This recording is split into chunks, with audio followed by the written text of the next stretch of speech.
Cyber season is in full swing with our pals Isotope and Native Instruments. Get huge discounts on everything from Guitar Rig 7, Complete 14 bundles, and one of our favorites here at the Cult and Culture Podcast, Ozone 11 EQ. Go to isotope.com and nativeinstruments.com to feast on the audio goodness. Yum. You can also get additional savings on other softwares by using the code RUIN10. DistroKid now also has a motherfucking app. The DistroKid app is available for iOS and Android. You can download it at distrokid.com/app/, or you can get it in the App Store. Fuck. All right, we're rolling. Rolling. Planet P Presents. Cult and Culture Podcast. Welcome to episode 20 of Cult and Culture's podcast. I'm Justin Pearson. And I'm Luke Henshaw. This episode has two friends of ours from the band Filth is Eternal, Lisa Mungo and Rod Davis. I've known both of them for quite a while, and it was kind of crazy. I guess like my view of the band, it just has like so much positivity to it. Everyone in the band, and it's pretty wild because they're called Filth is Eternal, and they're like they play like this nasty music, but they're like the most positive, loving, fun, caring, cool individuals, and it was just wild. But so after we recorded this podcast, I went and saw them play that night here at the Soda Bar, and it was weird, to kind of reflect on a lot of stuff we talked about, but also to see them play. Like when you see a hardcore band or a punk band or something that's like kind of nasty or plays like like brutal music or whatever, there is this sense of, I don't know what the right words would be, but it's like it seems aggressive and negative and like there's like despair, or I don't know, like it just seems like harsh, and right. and like a punk rock kind of way, like very harsh situation. But it was like everyone was smiling and laughing, and it was fun, except for they had a PA problem there, which that's on Soda Bar. But for the most part, it was like everyone was just having a great time, and it was kind of cool to see that. Nice. For me, I guess I'm always used to you get in the vibe, and you just have this. I wish I knew what the right words were to explain it. Just this intensity that. Yeah. And not that they weren't intense, because they definitely were. But there were parts where like the drummer smiling and stuff, where for me I'd be like, whoever I'm playing with, like, what the fuck are you smiling about? Yeah. You gotta mean mug the audience the whole time. Kinda. Not that it has to be a like a performance in itself, but like it just to be in that zone and that kind of like attitude. I don't necessarily. I mean, I do crack jokes myself as a singer in a band. If I can, I will. But there is this like sort of sense of righteousness, and you're trying to convey this message, and we're all like kind of getting out this weird sense of aggression. Right. And then all of a sudden you're like, we're having fun though, Yeah. It's so weird. But it comes across in their personalities, and definitely when we get into this podcast, you can see how they still have this I don't want to say still like they're going to lose it, but they have this sense of like positivity that for me, I guess I just kind of have trouble relating to that mindset. It's like going to yoga, and they're like, just love everyone. I'm like, fuck that. Like, Yeah. I'm not gonna love the cops or like some fucking rapist priest or whatever. Like, I don't know. Definitely Anyhow, hate them. yeah, I couldn't like share the sense of like overall positivity That they do. that they have. But I appreciate it, and I'm glad it exists, and it was fun. It was really nice to be a witness to their performance and have that sort of positivity kind of sitting there with everybody. It was great. It was cool. Right on. Make sure you check out the Filth is Eternal album that recently came out on Quiet Panic, and we hope you enjoy this. We'll see you on the other side.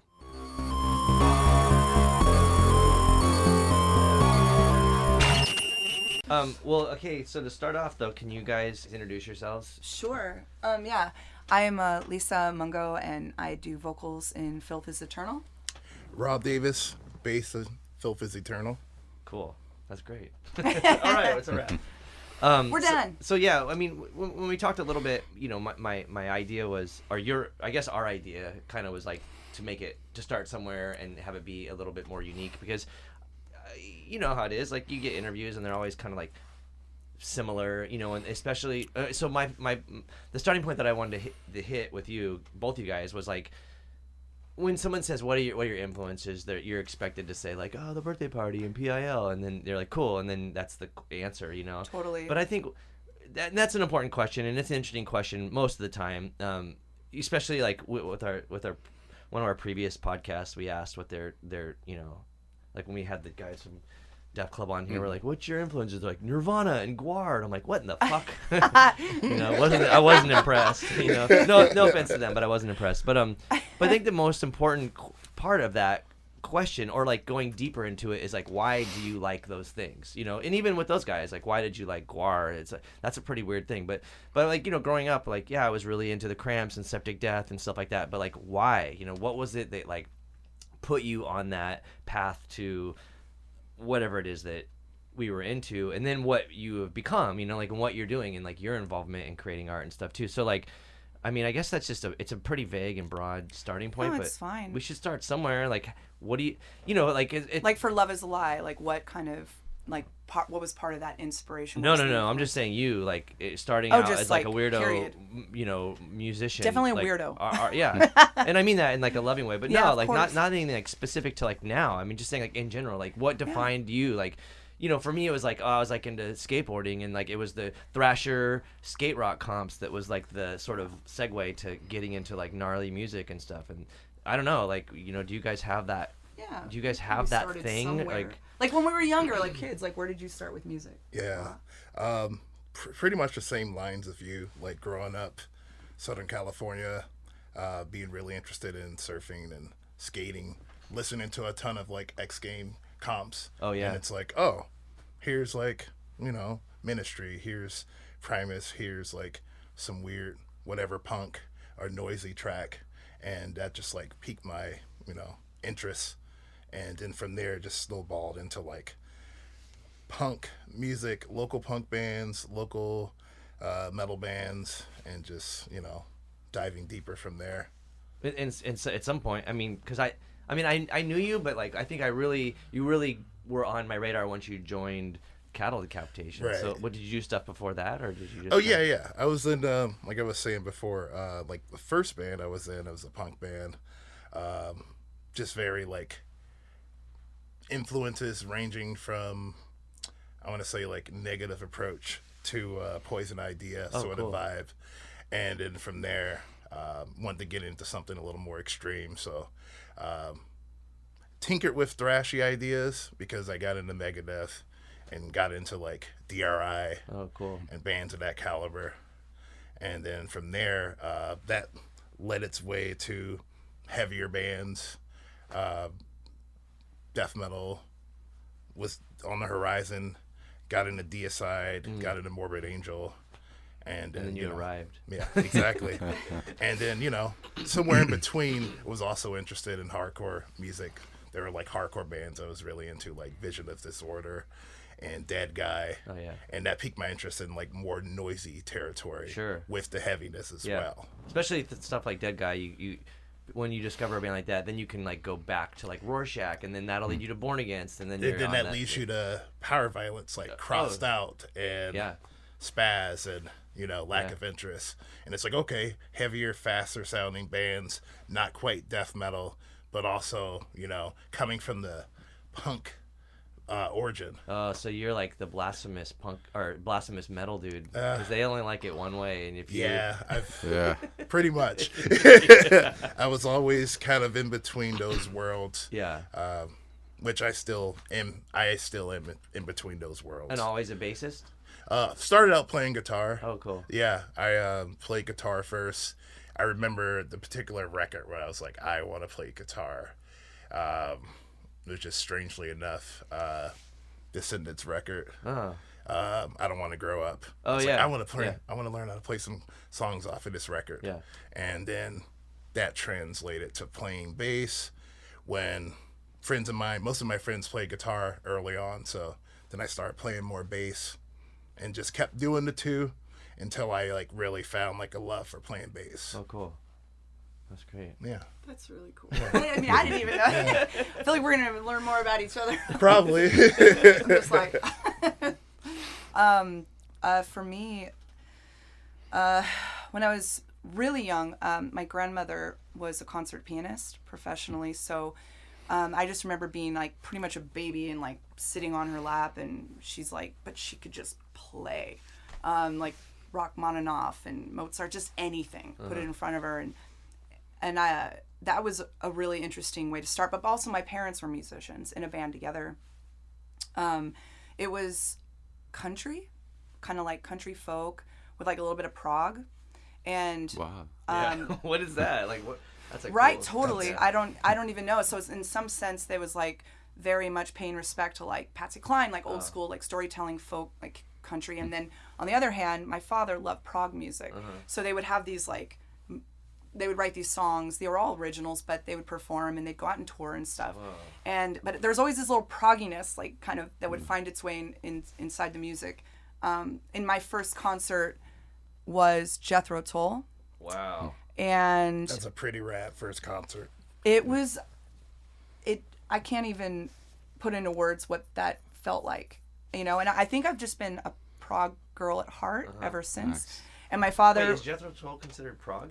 They're Really? yeah. I would say so. so. But my dad was also in a Dream Theater and Mr. Bungle, like just everything. Mr. Bungle, just anything abstract that's fun and progressive. But and I know there's much more out there, but that's kind of what I started with. Was whatever Dad had in like the room, and he had this whole music dedicated to vinyl. He was collected a huge amount of vinyl records, and but yeah, rock and prog, and I'm just trying to think what else. But those are my earliest influences. So everything from classical to country to. But you were so close to it.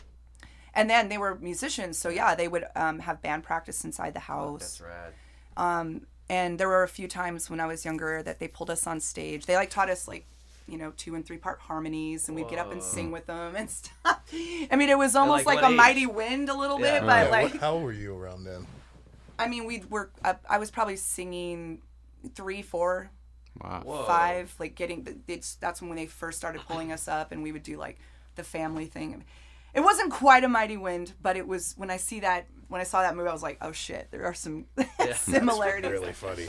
But yeah, so music for me just started like that, and so it was probably up until 9, 10 years old, and it became very challenging, of course, for them to have a family and be balancing that with music, and so they kind of switched gears. And then, as I got older, I just sort of got into. It was never anything abstract or obscure or cool or whatever. It was just whatever I could get off the radio. But I went through many phases. But then I just went on this huge just trip hop phase at some point, and then I started really getting into mass. Back then it was Massive Attack and Tricky and all this Portishead and. Yeah.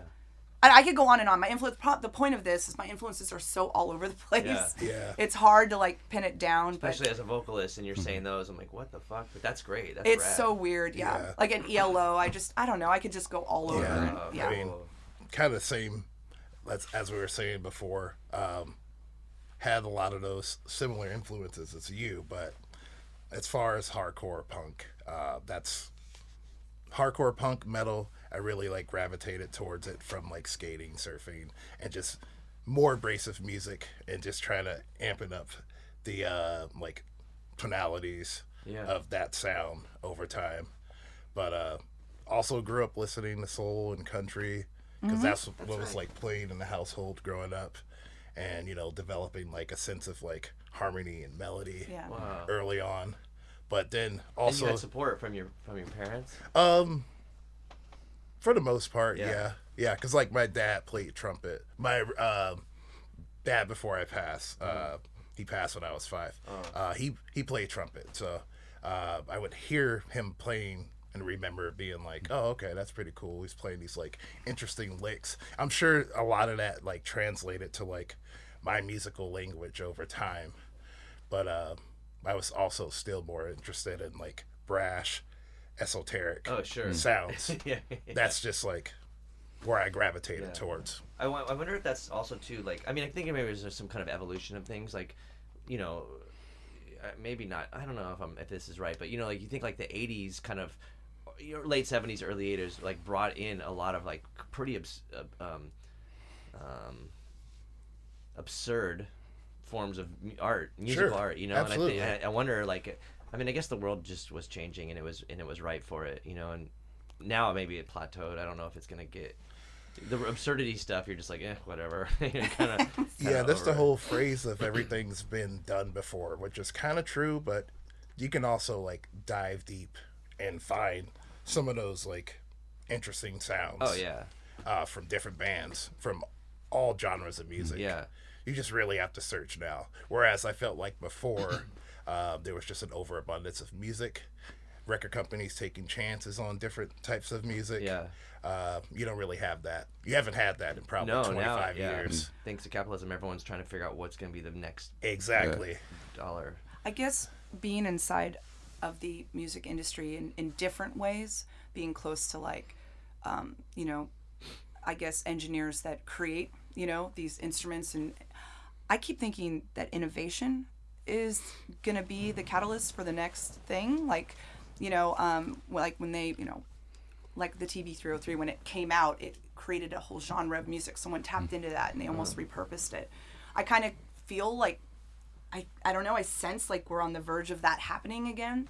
And whether that's through like, I'm going to sound like an insane person, but through like augmented reality or like something in there is going to happen, and we're going to be able to tap something, and music will change again. And I think new breath will be brought into it, and we'll have new life in that way. I know that sounds out there, but no. that's where I think it's going. I'm hoping like, for in the that. next Yeah, 10 I'm hoping years. for that too, just because of like the state of things. Yeah. Like how the world's like changed drastically just in the last few years. You're giving people are having like a different perspective on their reality, and like their normalities are being like shifted because the world's changing so rapidly. So like they're open for it. Yeah, They're I think open some for people this are open for it, and some people aren't. and then some people are just gonna have their heads. But either way, you in the don't sand. have a fucking choice in the matter. It's gonna happen. Yeah. Right.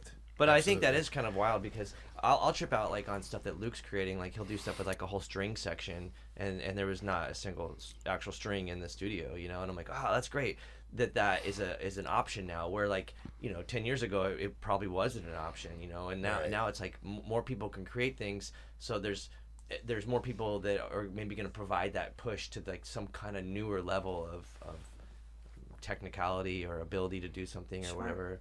Yeah, it is pretty wild. But it's weird too, though, to think about like what you guys do now, you know, with your current band. It's like when I was like, so it's funny to listen to both of you, like kind of coming from this sort of like, and I could be wrong, or maybe reading wrong or whatever, but like it seemed like a little bit more supportive and positive. So like for me, when I was growing up, and maybe Luke might be able to relate. I don't know where you're on the spectrum, but when I was growing up and was like into skateboarding, and then got into punk, it was like mainly my dad. Before he died, he was just like, fuck this, like you're gonna become like Sid Vicious, you're gonna be a heroin addict. And I'm like, hey, what? Like I just think this shit looks cool and sounds wild, and like it's crazy, and I'm into it. And I'm like, I'm not gonna be a drug addict, you know. My dad wasn't a drug addict, but he was an alcoholic. But I was like, you know, I don't want to be like that. I just want to be into like wild shit and skateboard, and that was it. But it was him like not letting me do it that made me do it, you know. I was like, oh, this is happening no matter what now. And I wonder if like, you know, if he was like more supportive or passive, like if I would have just been like not that, it wouldn't have pushed me as hard. Sorry, go ahead. I was just gonna say, it's kind of a mixed bag, you know. So like, coming from a musical family, you also, I experienced firsthand the struggle of that, and there was a lot of things that fell by the wayside. Struggle like the struggle of trying to, in their case it was the struggle of trying to do music and have a family, everything. But things slipped, you know, and there was some pretty terrible things that happened along the way in my youth, you know. Because of that, there was an isolation, and there was an absence of presence, and so there was a reason why I was turning to music, and in some cases turning to darker and darker music, and like heavier and heavier music. It's there was support, but, you know, in my own mind, I had to grapple with the fact, like, watching that in front of me and watching that kind of fall apart. Is that something, that was my experience. And then when they started shifting gears, it was like, you can do music, but it became a different message. Look how hard it was for us to make this work. And so, yeah, I just want to be clear that it was all sunshine and roses for a while. And then that definitely changed by the time I was 9, 10, and went quite the opposite in the other direction for a while. But go ahead. What were you going to say? For me, I think the initial support was because I grew up in Logan Heights neighborhood of San Diego, and as you know, back then it was actually pretty rough neighborhood, gang ridden, just crime infested type of neighborhood.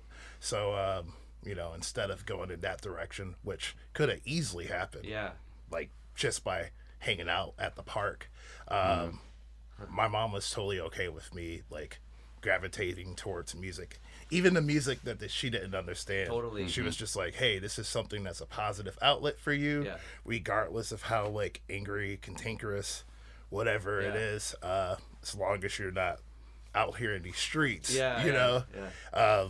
and I actually do think music a lot for saving my life for a lot of different reasons, not just from that perspective, but just going through different dark periods in middle school and high school, where I was I got this thing, even if I don't necessarily relate to the message, sonically it gives me life and gives me a will to either create or just keep going another day.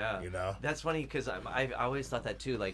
As much as my mom was kind of not the best at parenting, she was always you and your friends, she just was more concerned with why do you have a fucked up green mohawk? That was you're embarrassing to be seen with. Not your music sucks. I mean, I don't think she liked the music, but that was neither it was here more nor about there. this aesthetic of it. She's kind of can you just present yourself like a normal human being? And I was like, no. But it is kind of crazy because she supported me as driving me to band practice and stuff. But it was crazy for me because when I was 15, I went on tour and stuff. And I remember most kids in high school at 15 were concerned with what they were going to do on a Friday and Saturday night, and getting fucked up and doing drugs and getting pregnant and whatever. And I was just I need to get up to Seattle on tour and play this show, and I was right there with you. I was 17 years old, went on my first tour. Surprised my mom. Thanks, Mom, for letting me go on tour. But she knew that was something I really wanted to do. She's like, hey, you can take care of yourself. I had decent grades in high school, so having being a decent student gave me the ability to go ahead and do something I really wanted to do. I didn't know shit about touring, obviously. I'm still developing. But it was nice to do that. It gave me I knew from there I'm either gonna like this or it's not for me. Were you born here and mostly live? Where are you from? I was born in Chicago, grew up in Phoenix, but I moved here when I was 12. Okay. And so that was the jam moving here, because instantly started hanging out with weirdos and punks, and then started we started our band, my first band, when I was 15, so that was really important. But I remember going on tour when I was 15, and we played in Santa Barbara. I didn't know how to tour either, and I remember we showed up. We had come from somewhere, and we showed up in the morning, and we were I remember just sleeping on this sidewalk outside of this barn that we were playing in, and I woke up covered in ants, and I was just and I was 15 years old, and I was but it didn't matter. That's about right. It's that's cool. I'm gonna just wake up and get the ants off me, and then I'll play the show this afternoon, and then we'll drive back home. Sure. Right. And I was 15. So. And did I mention I was 15? I mean, that's what you do when you're 15. Expectations. The fact that I was it was fucking crazy at that time. That I was out doing that thing. So. I think that's important, and I think punk or hardcore or whatever subculture, even metal and stuff that shit saves younger people's lives. Absolutely. I think it's really important. Is that a huge part of why you guys started 31G? How did that come to be? Wait, you're asking me the questions now? Yes. That's what I do. I mean, with 31G, I think it was that was fucking crazy too, because it was we were starting to release records, and I realized these other younger people that are releasing stuff, like aren't doing a very good job. They're changing our artwork, or they're not paying. They're like, they just sold 500 copies of a record and we didn't get paid anything. Like we didn't get anything, So I was like, I think I can do it like as bad as them or better. Or better. And then and again, like I was like, I'll start a label by all these weird means. Like, I was like, I just started community college, so I was getting financial aid. So I was like, I'll just take all this financial aid money. Oh, that is so sweet. I love that. And I was like stealing shit left and right. Like whatever it takes. Yeah, we had friends that worked at Kinko's. We were like, all the covers for the records were free. Like we would just steal everything from Kinko's, and like, I mean, I used to do sketchy ass shit to start a record label, stealing fucking postage stamps, like whatever I could do. It's kind of the whole by any means, Yeah, right. sure. Yeah. But back then too is a little bit different. The landscape was different because there was this magazine out called Retrieval Inc., like Retrieval Incorporated, and it was just a zine, like a punk zine, that just told you how to scam and shoplift and steal and all this shit that was like stealing from corporations. So there was like a little bit of moral values, I guess, and the crime, stuff. But that was like what everybody used, like as a device to sort of survive, as punks. Absolutely. Or whatever. I just like how it just like pokes a hole in the construct. Like, here you go. Yeah. This is how you. It's the whole stealing from thieves, like Robin Hood tactic. Sure. But now it's crazy too because like a lot of our friends grew up from punk and hardcore and whatever, and now they're like, oh, I work for this corporation, or like, yeah, well, they're like they've infiltrated, I guess, Yeah. And so they're kind of like hooking up bands with like It's really wild seeing that sort of thing throughout my like lifetime. It's like, oh, now you're in a cog in a machine. Yeah. You're actually able to like shift some things to benefit either yourself or your community or your friends. Or like seeing your friend's band like in a major motion picture. You're like, who's this music supervisor that just picked like whoever, like whatever band to be like in that film, like, and they got 100%. Paid. Like, that's sick. It's great. Yeah, I love that.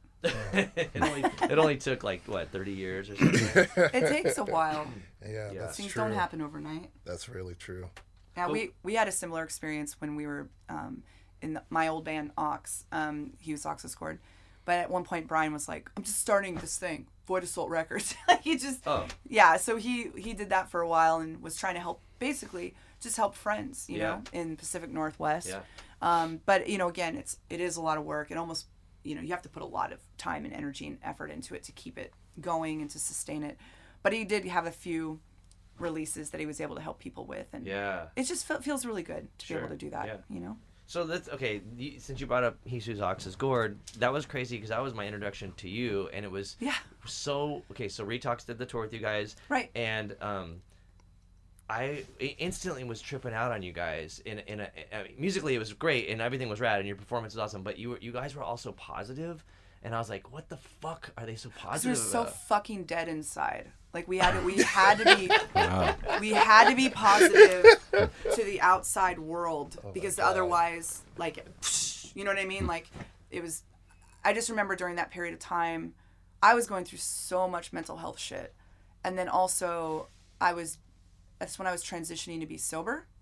And it's kind of cliche sometimes to talk about sobriety, I feel like these days, and when it involves being a musician, etc. But it was a huge, I don't know, that whole experience was pretty intense. And I just remember that tour, I think, was one of the early sober tours for me. Uh-huh. And I was just it was day by day, just waking up and just being like, I just gotta get through this fucking day. Wow. So everything you saw was bullshit.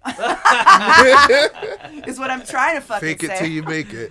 Yeah. It was all fucking bullshit. And it was intense. But and also I think, what I did learn from that experience too was a couple things. But first of all, just trying to fucking like make the best of that moment and be in it, because shows are going to be great. Shows are going to be, as far as attendance, it goes all over the place. Yeah. That's tour. I know bands that people are fucking in love with now that had years and years where they were playing to the other bands and maybe like 10 kids. Yeah. And, after a 14-hour drive. And then there's shows that kill it. But I just learned on that tour, like, I've got to try to keep a good fucking attitude. Yeah.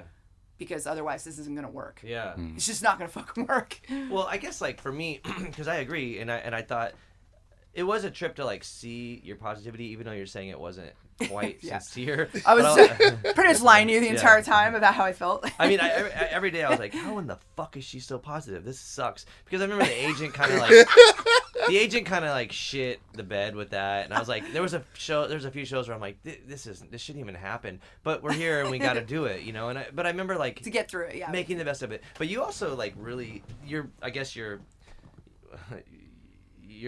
bullshit that you were portraying, it really did inspire me to be like, you know what, fuck it, we'll just do the best, and like, for what it is. We'll just try to get make through the it best and be of positive. it. Yeah. No, totally. And that's what I'm saying. It's like fake it until you make it. So I was really just like trying to fake this like shit. I was just like, fucking stay positive, bitch. But we should have all just sat there and been like, fuck We this. should have all just been like, fuck it, and then like. But then like, killed it, collectively. Like, right, kill it at the same time. Set it on fire. Yeah, I guess.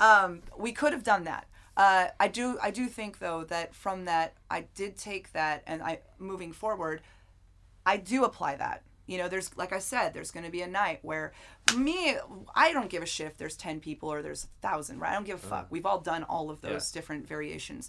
But what I care about is the energy I get off. Yeah. Do you know what I'm talking about? Yeah. And if you're playing a room and it's 10 people and they're right with you, that's great. Yeah. But if there's just like when you're a support for a band and the audience like doesn't give a flying fuck about you. Oh my god. That is the worst. I think it could be 10,000 people there that all just are like it's so indifferent. they're like, get the fuck off the stage. Yeah, we're so clearly we can not see here the for band you. break. That's the worst shit. That is definitely disheartening. But everyone will everyone will experience that at some point. And so in those moments, I do tap back to that bullshit energy I was creating, and I try to like keep that going, and and just try to enjoy something and be in the moment, be present. Yeah. Because you're gonna get something will fucking come of that, or it's all horse shit, and I should just be negative all the time forever. Because we had Martin Atkins on a podcast, and he was like, he was in like every cool band possible. Pigface, Killing Joke. And he wrote books, right? Yeah. And I mean, talks he's a about brilliant. tour and But Tour Smart. He had the Tour Smart book is great. Yeah, and he did a lecture on that, and I remember like him talking about he always would say this thing. It's actually had it in a few of his talks where he's like, if you play a show and you can make 2 new fans, then you're successful. And I just was like, why 2? And I was like, man. And then I was like, he was like in the coolest lineup of PIL. Like he was in Ministry. Like, and he's just saying 2. Like, what the fuck is going on? Yeah. And then that was like that. That set with me. I think I probably thought about that. Maybe like half of the days that I've lived since I've heard him say that. Like every day I'm like, just 2. We're good if we get like 2. Those things that are important sustain. Yeah. And that was just going to keep hitting you over. Now I'm going to be thinking about that as well. And I was familiar with Martin Atkins, but it's been a second since I've really thought about Tour Smart and everything. But there are some little pearls of wisdom there. And I think for me, reconnecting with the community is important right now. And if there's getting back out and touring after being not doing this for 3 years, and then I don't know how you feel, but I don't care if, like I said, if there could be 10 people at the show, fuck it at this point. I just want to reconnect with those people. And if one person, for example, in San Francisco, it was kind of mellow, right? But this one kid who was raging out front. Oh, yeah. They were just going crazy. He came up to me afterwards and he's like, yo, next time you come here, there's this place and there's this venue and it's like totally punks and it's like crazy and it's fucking walls bleeding and shit. And I was like, sign me up. I was like, that was the guy, the one of 2 that I needed to talk to and meet in that venue. And next time I'm reconnecting now with the kids that are excited about this shit now. Yeah. Right. You know what I'm saying? So if you wouldn't have played the mediocre show, you wouldn't have connected with him to get somewhere else. So. Exactly. But there is a silver lining in everything. I mean, everything. Totally. Even the fucking pandemic, there was like we did see changes and things that needed to happen. So there was a lot that happened during that time. Yes, that's very true. I mean, and that experience is probably different depending on the person. You've talked about that too. Oh, yeah. There's a lot. So sorry, I got distracted. I'm looking at what your setup is. What are you guys using back there? Just Pro Tools. Yeah, fuck. I need. That's my response. What was that? Good response. But... Oh, sorry. I need to learn it, and I just need to. That way we can, when I'm working with an engineer, we can send notes to each other back and forth. I'm just stuck in like Logic. I can't like. So I can't use Logic. See, I have it on this. It's weird. I use it on this, but I just use it as an interface just to put input into here. Because I thought, I was like, I'm going to learn it. And then I start making music and I'm like, whatever. And it's been like 2 years and I just know how to That's what import, happens with export. DAWs. You like go, oh, I'm going to fucking learn this. And then you like get into it and you're like, oh, I'm going to go back to the thing that I know how to use. Yeah. I don't know how. Do you mess with that shit at all? It's been quite a while. I used to fuck with Reason quite often. Reason. But I realized that that's like almost archaic now. Like no one really uses No, Reason. Or Fruity Loops or something. Reason has come back. My son They come uses back it, now? Okay. and they update it so much, but he loves it. They needed to because a lot of plugins would not work Yes. with that. We was running into issues with that constantly. So that's kind of why I went from Reason. I started with Fruity Loops way back when Fruity Loops was just started. And then got into Reason, and then plugins were not working, so then I got to Logic. And then I tried Pro Tools, and my brain doesn't wrap around it the right way. I mean, I need to just like sit down and do what everyone else does. Just get on the goddamn internet, remember? And just learn what we don't know. It's right there. Yeah, the YouTube. University. Yeah. Yeah. That's what we need Everything you need to know. Yeah. I'm is becoming right a there. doctor. Who was the comedian we were just listening A to? mechanic. Oh my God, fucking Pete Holmes. Pete Holmes. Yeah. Just talking about how now everything you want to know is right here, and how he misses not knowing things.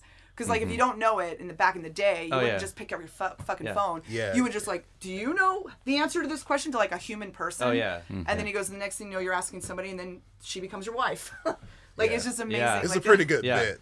But, I fucked it up, but yeah, you guys should Google the comedian. Well, I'm and working look on up- becoming a doctor. He's gonna be a mechanic, and then Exactly. Yeah. But it's crazy. Like that stuff is pretty wild. I do these stupid research studies like as a hustle all the time, like for whatever. And I was on this fake like this mock trial thing. I'm not supposed to talk about it, but anyhow, it's about this guy that died on a Segway, and everyone's like, the thing was like, he died on a Segway. That's so fucked up. And we're going through all the legal shit, and it was through Zoom, so I could kind of like, but I could whatever Zoom. I got paid. I got to sit at home in my fucking, in my whatever. I wasn't wearing any pants. Yeah, I was but, totally nude. No, you can see me. I had my clothes on. But I had my phone, so I'm Googling it as we're doing the thing, and I'm like, dude, the guy had flip-flops on? Like, no. Like, because long story, he fucked his foot up, and then he had to get his foot amputated, and all this weird shit. Oh, shit. And I was like, I'm pretty sure like when you buy a Segway, it says like, don't wear flip-flops, and it fucking says that, But like, I was Googling it, and then I was like, hey, you guys, like, and then they're like, you aren't supposed to Google it, and I was like, what do you mean? Like, they're like, if you were in court, like, you couldn't just start Googling as a juror, Anyhow, Googling. Well, I was wondering about taking tests right now, like how much I would find a way to cheat, Oh, like if in you did, school yeah. and shit, Yeah. like SATs and crap. I'd be like, I'd fucking find a way to like just tap into that shit. Like, how do these kids take tests nowadays? How do they not cheat? That's what I want to know. Yeah. That's actually a really good question. Or maybe it's not, but yeah. Are they lazy at cheating, so the outcome is not as like benefit? Like when we were back in the day, we had to like be good at cheating. You had to really work at it. You had to be like, how can I like straight, writing all the shit on your oh arm right, or oh something? definitely, like Sharpie, but like keep the long sleeves, like Yeah. Because I don't want to study. I hate when people like ask stupid questions that they can just look up. Like they'll post like, "Who won the And then game?" you're saying there's the Yeah, I'm like, reverse you're of like, it, you have yeah. a phone, Wait, right? 'Cause you we all just have type this this. fucking Yeah, you just technology type in this our on your pocket. phone, and you can't just look it up on your phone. The same phone that you asked a question I with. mean, I feel that way about when anyone walks up to me and they're like, "Hey, where's so and so?" or "Where's such and such?" Yeah. You have a phone, right? Yeah, They're yeah. like, Well, yeah. also- I'm like, then why'd you like come up to a random person and ask them where something is? Like, As a we don't. band, though, don't you get like asked stupid shit online all the time? Like, Oh my god. how do you get the new record? You're like, fucking Google it the, or like Yeah. whatever. What do you mean? know? There's like 17 ways to get the new record. Yeah. So, yeah, and plus we have links now, Or link is trees and Is like, it on Spotify? Like, what do you fucking just look at it? You know? Yeah. The time it takes you to write, is it on Spotify? You could have just looked on Spotify. Yeah, I don't know. The amount of times people have asked me, where can I get tickets to your show? And this is like every venue, like Yeah. every show that we're playing on this tour, like every city, someone's been like, hey, where can I get tickets to your show? Yeah, or like, it's always like that. or COVID, like, how do I get a refund? You're like, the venue? I don't know. right? Like, Why I don't you- live in San Francisco. Like, you Right. can probably just contact the venue. Yeah, I think you should do that. They That's expect you to mail them like a check or something. I don't know. Or no, I guess Bitcoin. Those are the two Yeah. like the two most common things, or Yeah. that, or like someone, and this is the ongoing joke forever, but people asking you to go to Brazil. What? Do you ever get that? Yeah, but why? What's that? I thought It's it was. just, it's always those two things. Are you guys coming to Brazil? Or that just Yeah. it somehow gets mixed in with, where do I get the new record? Oh, and by Have the you way, are gone you to coming Brazil? to Brazil? Have you guys gone to Brazil? No. No. That's yet. probably why they're asking. Yeah, us to come. Do you ever get that though, where it's like random, and Yeah. then just the Brazil It's thing? usually Brazil, but I think for me, I always equate it to. You've 'cause- probably been to Brazil. No, I imagine. haven't. I wish I have. You But, haven't been to Brazil. But I get hit up a lot about it because of I'm in a band with Mike Patton, and I think he's like Yeah. got a big Brazilian fan base, or maybe Dave Lombardo, one of those guys. Either way, I'm like, it's probably them that there's some kind of fan base. Right. But I want to go to Brazil. I'll go anywhere basically, though. You know. Same. People are like, Oh, and that's what I keep teasing you guys with. I'm online. I'm like, let's go to Japan together. Let's go. That's me, the ones that keeps asking Def. I'm like, let's go everywhere together. yeah, let's do that. Let's do Japan's it. the coolest fucking place. I haven't been. It's pretty. I have not marvelous. been. Yeah, it I've been is to a lot of places, not Japan. the coolest place. I think we talked about it before, like going into fucking 7-Eleven in Japan. I'm like, this is awesome. Like the 7-Eleven, Yeah. there's like, you know, because like there's hot dogs. I think I said There's this hot on one of our- dogs. What? No, like- there's That's not not hot what I dogs. expected you No, to say. there's hot dogs here, but there's like tentacles and like weird fucking Yeah. floating Oh, things and okay. shit. You just like eat ramen. You're like, what is at this shit? You 7-Eleven. know, like It's great. yeah. That's incredible. Yeah. Okay, so yeah, we have to make this happen. So And people at the shows are very enthusiastic. You're like, fucking, this is how it could be in the rest of the well, it's planet. like that in other places as well, like Europe and other places. You've toured. It's like something about, I don't know. U.S. can be a little bit, especially West Coast, can be a little stiff.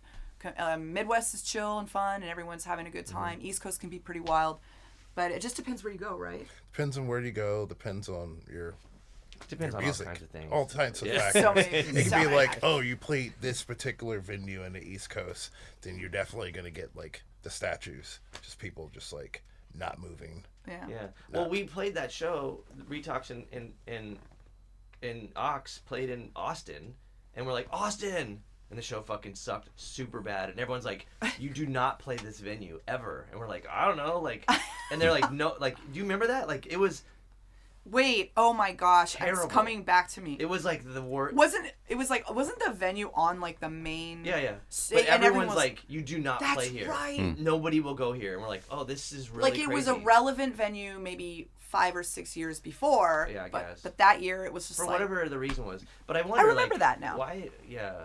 But then I remember, like, when I met you at the Black Lodge, like, that shit is like, the Black Lodge is like ABC No Rio or the Che Cafe or the Smell. It's like one of Totally. those places where you're like, oh, this shit's special. Like, it you is can't- special. Oh my gosh, you just saying that just like springs. I have a lot of emotions attached to that place. We live, we worked there. Work. Worked for over 10 years of my life dedicated to working there. Right. And it was just, incredible. And just, I'm so happy that it's able to continue in it's going to be a new version of it, but they're working that out right now. So So different location? same location. Oh. Yeah. Right now it's people are practicing there, ourselves included. People are no longer caretaking there, but they're going to be transitioning it into kind of a venue / space for some people. Yeah, space and like art space. An art space, Yeah. and just make sure that the community is taken care of, because all those places are gone. Yeah. Black Lodge is Gone. probably like the last of his leg. So why do you think they're leaving or going away? Oh, sorry, who's going away? Those kind of venues.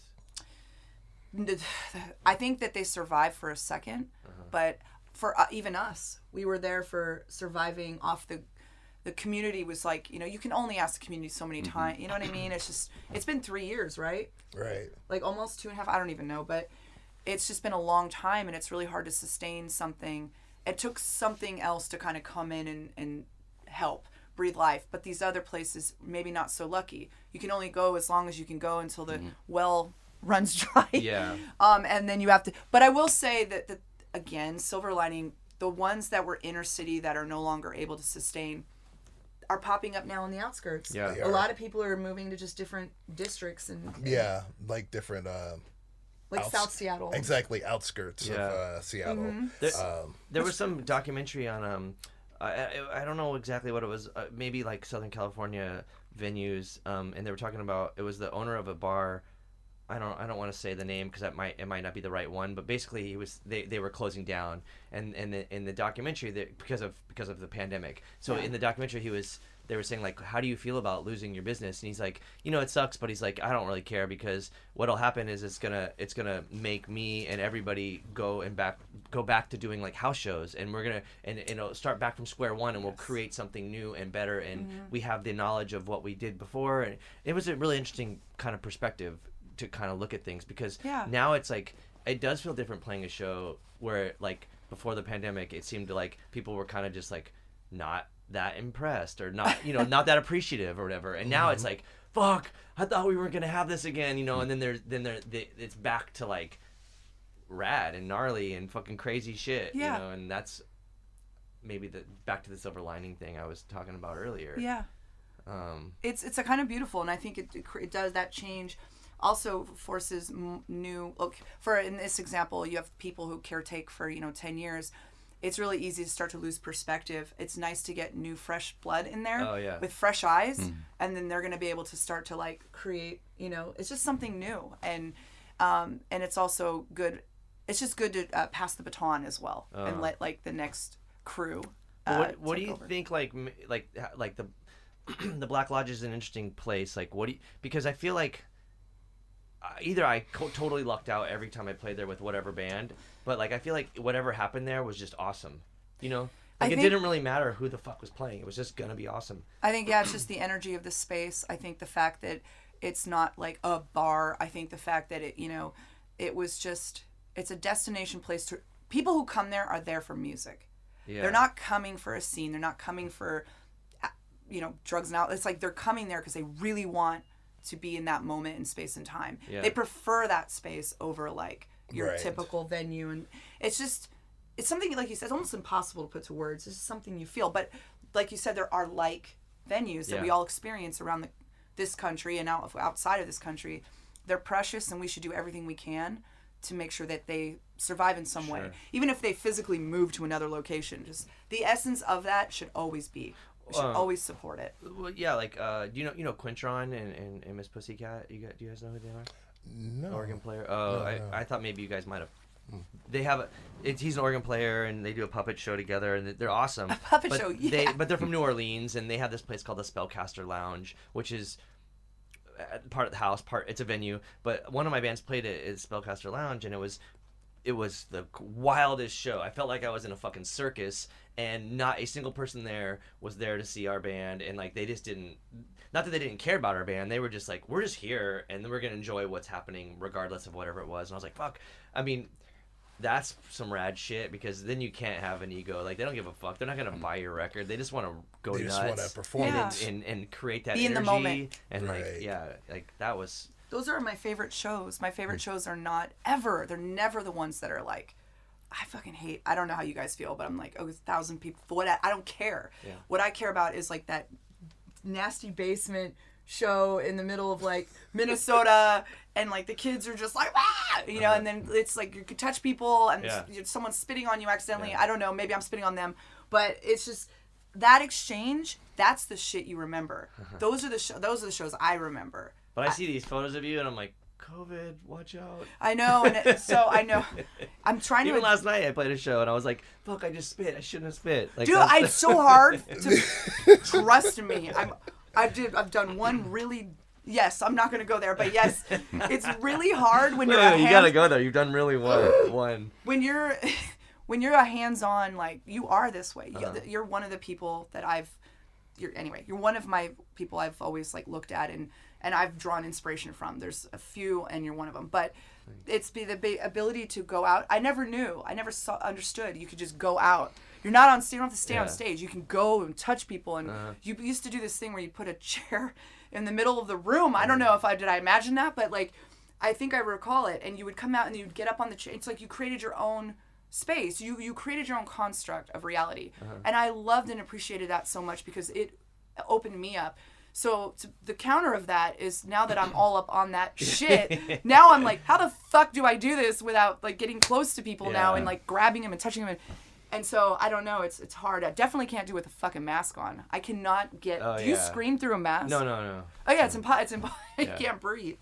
But it's, that's a weird one with the mask thing. I just saw that Adolescents play, and I was not impressed. I'm not really a fan, but I went and saw a show, and the Adolescents played the show. I wasn't there to see them, but the singer sang through a mask, and he constantly was like pulling the mask back up, and I was just like, dude.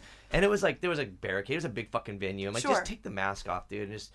Or like back up or whatever. I don't know. Like, or don't do this or don't sing. Just like, seemed kind of weird. Yeah, it's kind of weird. Like I haven't seen people. I've seen people perform with masks, but not sing. Sing, yeah. It's like you definitely utilizing your respiratory system. So yeah. Well, I choke like when that thing. Like I don't know. Maybe I'm a heavy breather, like, but like yeah, I like it was like You're inverts like every time. So I do like but it triggers like some childhood asthma shit for me. Like I don't know. It's not good, but you probably have seen me trying to figure out how to adjust to like kind of being on stage more. Maybe. No, you're pretty much a natural. Like I think you're just probably in your head with that. But, I'm in my head a little bit with it. I'm still trying to like. No, I think while you're playing, you're in your head. I never. Like, no, I'm more in my head. No, I'm not. Definitely not in my head when we're doing the thing. I'm totally disassociated when it starts till it ends. Yeah, I can see that for sure. But you get that like before. You can see that for sure. There's something like she clearly is not thinking at all. I have this ongoing joke where I talk about how like energetic like front persons and performers have to like psych themselves up and slap themselves in the face, and they're just like whew, and like doing all these like voice exercises and just like moving their arms around and like running in place or whatever, and she's just like on her phone zoned out or just like chilling, just being nice, cordial Lisa, and then soon as like music starts, it's like instant possession. Oh yeah. But you like get that. The first snare hit. It's like first snare hits, possession, and then like no longer possessed right as like the last song is ending. It's just like you see like the world like coming back to like reality. It's really, and I can say this from like not being in the band and catching y'all like early on before I joined. I was like, oh, that's clearly possession, in like the right way, not like evil possession. Yeah. Just in terms of like you disassociating. Yeah, I was just thinking about what is that. I don't know. I think. Do you feel this way? Did you collect sort of an amalgam of impressions from performance artists or front people that you were inspired by, that you had thoughts about it and like, oh, that's cool, and then you always do your own thing? But do you have anyone that inspired you as a like growing up I was obsessed with a handful of performers, and I think it was like I just think I really appreciated their art, or it affected me in some way, and then it was like in retrospect I was like, fuck, that's kind of like so and so, or if someone would say like, they'll there's been, I don't want to list someone, but someone's like, oh, you have like this luxe interior thing, which I'm like, what the fuck, like that's like the Pope of whatever, right, like right. no, but thank you, or like Darby Crash or whatever, whatever, I don't know, like the antics, or even like I mean like even like how I play bass physically, like people are always like, you have like this stage presence, and I'm like, I don't know, it just happens. But then I'll look at it and be like, oh, it's kind of like this thing. It reminds me of like so and so, Yeah. So maybe it is like my influence. It's subconscious, or totally. subconscious. Like I don't think it out. Like I want to be like this. It's just like, oh, this shit just happened, and oh, I guess it's kind of like that. You just pick it up. Do you have anybody that inspires you or like influences you, like a actual performer? Nah, I can't really think of like a particular one, but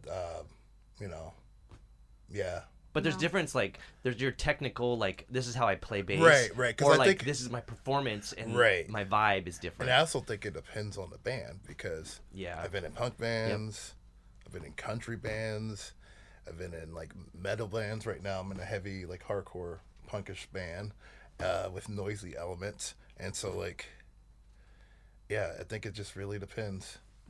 Depends on like how I'm playing bass, Yeah. like, because that also dictates like what type of energy I put, because if I'm like being super technical, I'm probably not moving around as much. Oh, yeah. Because I'm more concentrated on like getting those like notes and accents locked in. But if I'm just real. like playing with a pick and not my fingers, Yeah. then I'm able to like let loose a little more. I'm actually able to like wear my bass a little lower. Wait, so you play with a pick and with fingers? With depending? this project, just pick. Oh, Yeah, but I've like traditionally played with my fingers on other projects. interesting. Yeah. You just get more like attack and drive. Yeah. As When you you're know. playing Yeah. with a pick. I took one bass lesson when I was a kid, and the teacher was like, "Oh, you can't play with a pick," and I was like, "What?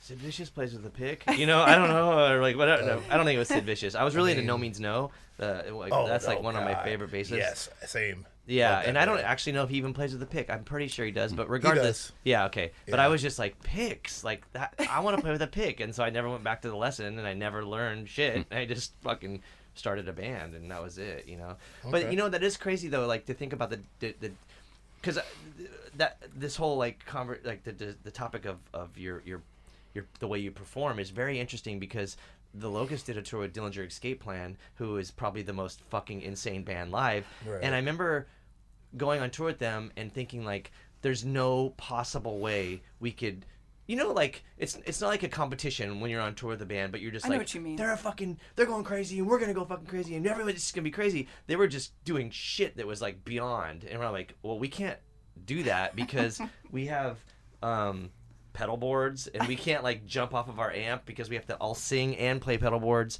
So Right. so we instinctively started taking, without realizing it, I feel like looking back, I was like, we just became like Devo, like moving all like angularly and like a robot, Right, like right. I clearly can't go fucking ape shit like Right. Ben Wyman, like backflipping and stuff. So I'm gonna just act like a fucking robot, and like that's cool, and we'll do our own thing, and they'll both be equally, to some people, whatever, like weird Entertaining or interesting, Yeah. and so you have your own thing.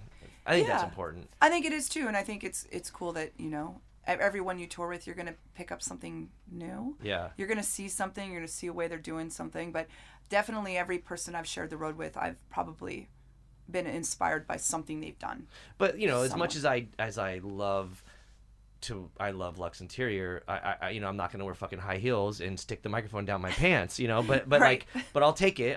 I watched the shit out of that band, and I've seen them play, Exactly. but like, so for, like, as a front person, what do you think, like, where's your thing coming from? Because you have some crazy shit that goes on, and I don't know where That comes from. do you think that like traces back to, as far as a performance side of things? I was trying to think of some. Well, again, like I said, anyone I've ever toured with.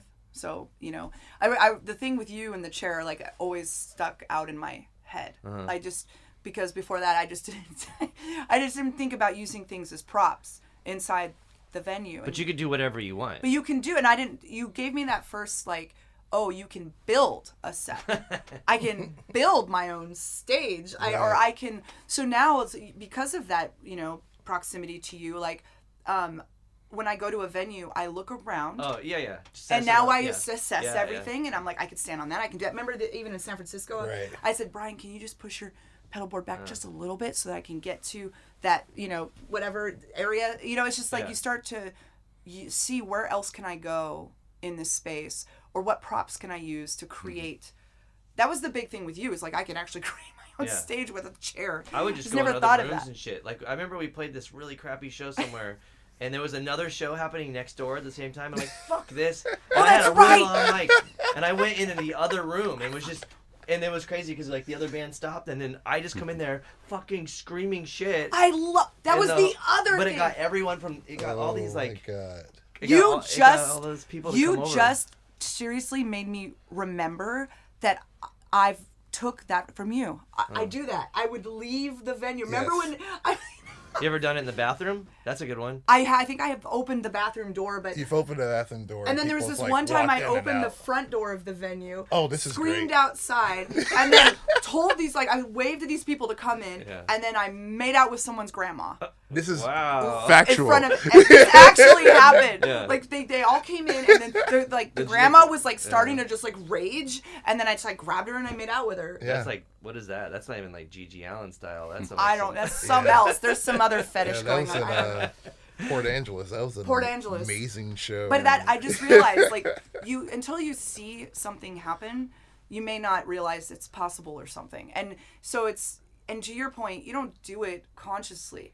It's just it's in there. Yeah. You know, through assimilation, you just pick these things up, and then they can sometimes it prompts you and it gives you a permission, if nothing else. So thank you. I guess is what I'm trying to say. But it could backfire. Oh, for been sure. some fucking terrible. Like I had this Retox toured with Bronx, and I was like, they put on a fucking great show, and I was like, I remember thinking fuck this is gonna be bad. I'm just gonna get a really long mic cable, and I'm gonna cruise into the bathroom, and I'll just sing from the bathroom. And I had this spiel about politics. It was something about I think it had something to do with whatever political administration, and I said this thing, and we started playing, and I just went to the bathroom, and I remember getting inside. And all these people followed me in, and then the door closed, and then I was it was in this tiled bathroom, and I was like, holy fuck, I can't hear the music anymore, and just hear myself yelling in this bathroom, and then I couldn't get out, and I was like, this sucks, and then it was Because they were all in there with you. some couple people taking photos, and it's like, this is awesome and funny, and I'm like, no, this sucks, I gotta get back out there, because I cannot hear any of the music, And maybe that's the difference, too, is that the music, this thought just came to my head, which is the music will be what it is, right? It's going to be the consistent factor and so that's one side. But then I think if you're performing and you're front person, you can bring a little bit of something special to each show. Oh yeah. And that's the counterweight to that. It's that creates that perfect hybrid experience for the viewer because they're getting something unique. Yeah. I think that unique experience also happens. You can't pre-think that.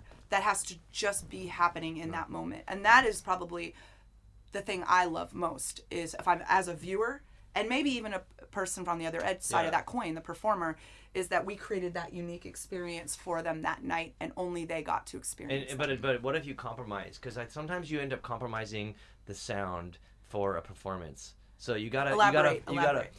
It's like a good example is when last night I played a show and the fucking PA went out and it's like, what am I gonna do? I'm the singer and this microphone is not working. What do I do for this? At least the rest of this song, you have to do something. And I don't even know what happened, but you have to do something. You're as a you kind of lose control. I mean, I don't know. I remember I would always my first couple bands were with this guy Jose Palafox who would just lose his fucking shit as a drummer, and he's punching his drums and running away and shit, and you're like, dude, we gotta finish the fucking set, what are you doing, but it's at that point it's not even musical, it is a performance, and those are the things that really last. Those are the things that affect you, where I'm like, that motherfucker just took off, That's quite different, I think. I think that the music has to hold it. I feel like that has to continue, if nothing else. It can disintegrate. Does it have to, though? It can disintegrate, though. To your point, it can. I like it when it falls apart at the end. I like it when it completely deconstructs at the very last moment, and it just goes, I don't even, to the point where nobody even knows what's going on anymore. It's just pandemonium. Well, The Who or Nirvana or something, whatever, they trash all their shit. That's kind of or whatever it is. Yeah, sure. But mid-show, it would be weird, I guess, to have it fall apart. But when it comes back, though. But when it comes back and you come back stronger, it's... Because I've seen it happen a myriad of ways, where you see a band where, okay, the drummer dropped a stick, and then, that loses its momentum, but then... Come back hard. If he comes back hard, and it's like, oh, okay, there we go. The rhythms like sync back up. But that only works if like music's still continuing. Yeah. But if everyone else just like stops, then it's just kind of like. But the this, music like, doesn't have to abrupt- continue. If you have like some sort of telepathy or you're connecting shit. It also depends on like the performance you mean. itself. Yeah. And I'm picking up what you're putting down. It all depends on like the performance. Yeah. Because when if you you're just see on- someone looking like too confused and everyone on stage is just like, I don't know what's happening. Now you just like brew that in the like the audience mind, because they're like, oh, now I They don't know can what's pick up. happening. The audience can. But if yeah. there's like weird like train wreck parts, and then people are just like, we're still just moving like this, even though there's no music to be had, then people are like, okay, we're with you. They'll go with you. We're with you as soon as you like drop in, and now we can all get back on track.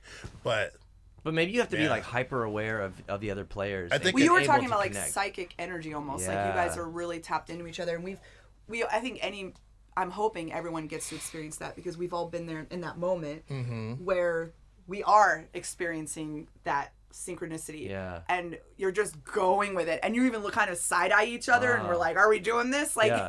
and That's you just- important. Those things are really important. Yeah. This is the thing that Luke and I talked about. We had this band Planet B where we didn't have Oh, we weren't yeah. really focused on like, because we didn't have like drumming and stuff, and we didn't have like real normal instrument. Like he plays the 2 MPCs. So for me, I look over and there's like he's just pushing buttons, and I'm like, fuck.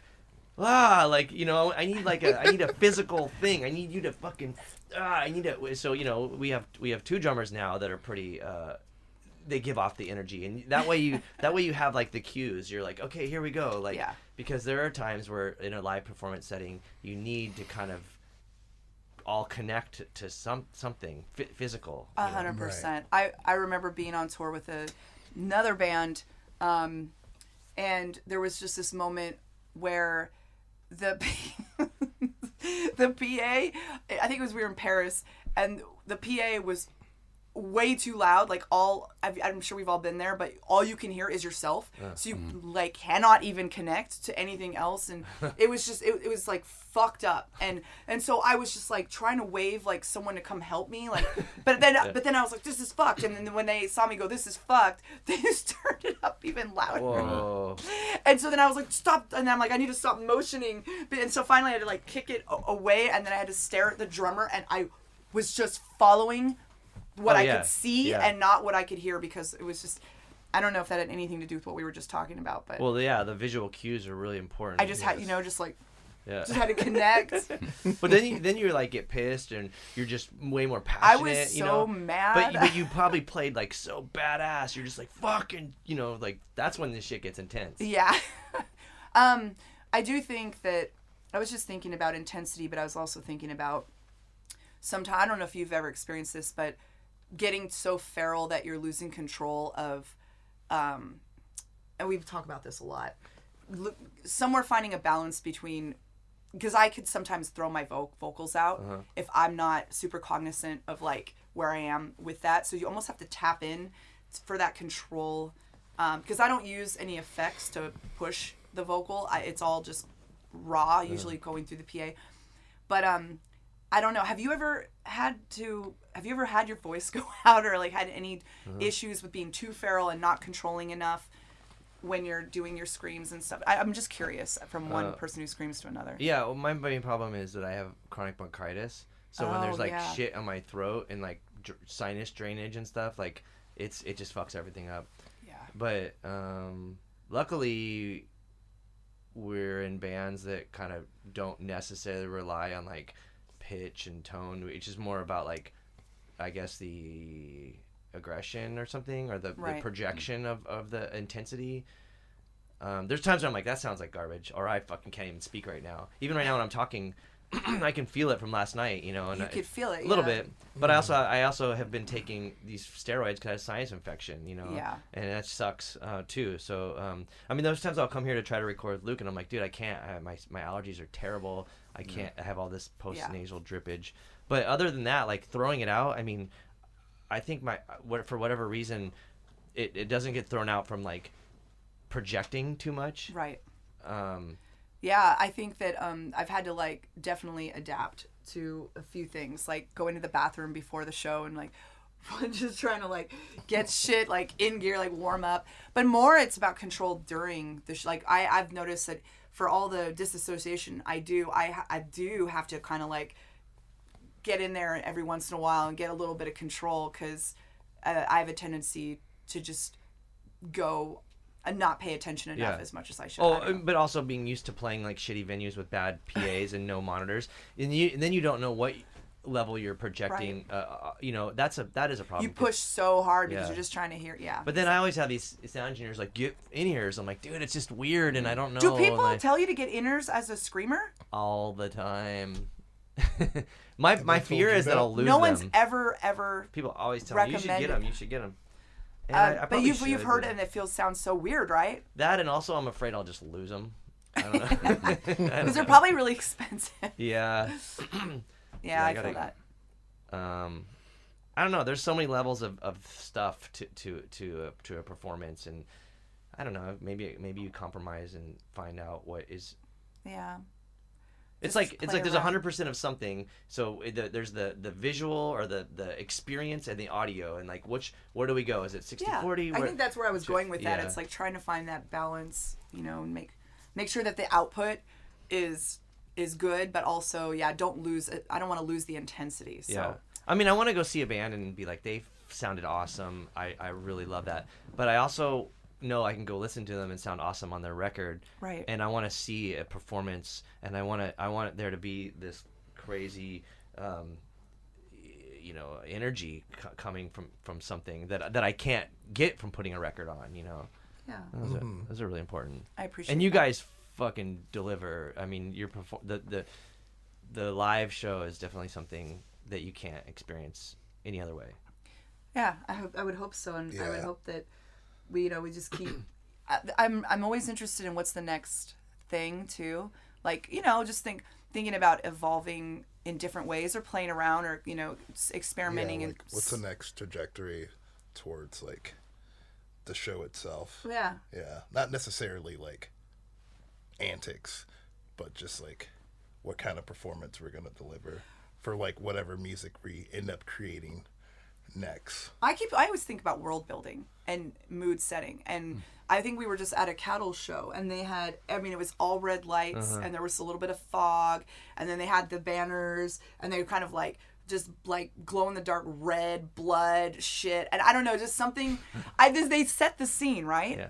And then they brought it, and then I was like, I was thinking like, how do I create like some of this world building? Like, how do I tap into that as maybe like the next thing to consider on top of everything else that's going on? I mean, when you're like a cattle performance like that couldn't translate at, let's say, the Black Lodge or the Che Cafe or something, but it could translate in a larger venue. So when where you they get can to support that, all that, the infrastructure for something, because that is an interesting point to where you're not compromising, but you're changing out like this set of aesthetic for this other set of aesthetic, and like which one can we use to adapt to this situation? Right. That's a good point. Like, you're not going to pull that shit out for every place. Like, if you're like at a house show, you're not going to have the banners, But yeah, I've been thinking about that lately. That's always a good thing to consider. And also the non-musical stuff. Like a good example would be like Dylan Drake's Skate Plan Again, when they used to have fucking flamethrower or fire breathing. That's it. And wait, like, they had fire? I didn't know that. Yeah, Greg would do fire breathing, which was like, oh my god,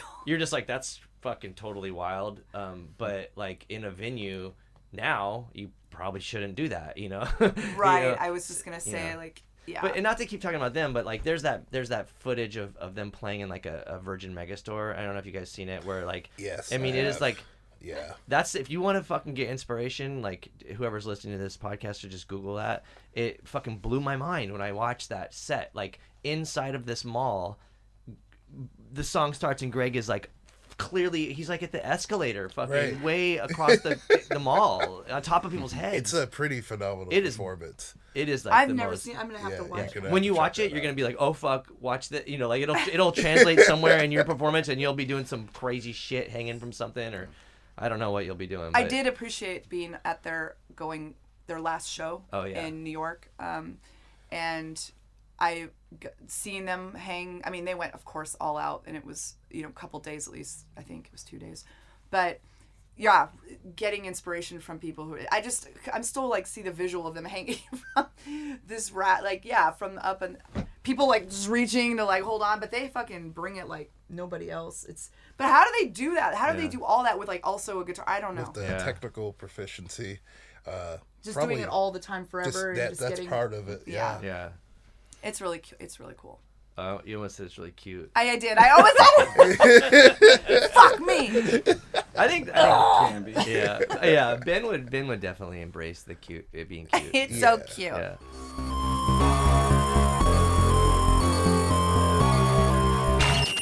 Colton Culture is proudly sponsored by Earthquaker Devices. Planet B.